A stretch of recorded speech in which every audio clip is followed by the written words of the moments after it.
Hey guys, welcome to the channel. In this video, we'll quickly and easily show you how to pay with PayPal on Expedia.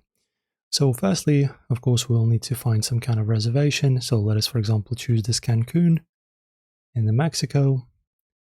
Right, now it will load. Okay, that one wasn't loading for some reason. So let's just choose this one, this suite. After that, as you can see, you can view the information, you can read everything, you can check out the photos and stuff. And when you're ready, you can just press on reserve, then choose whether you want to pay now or when you stay. Just going to choose pay now.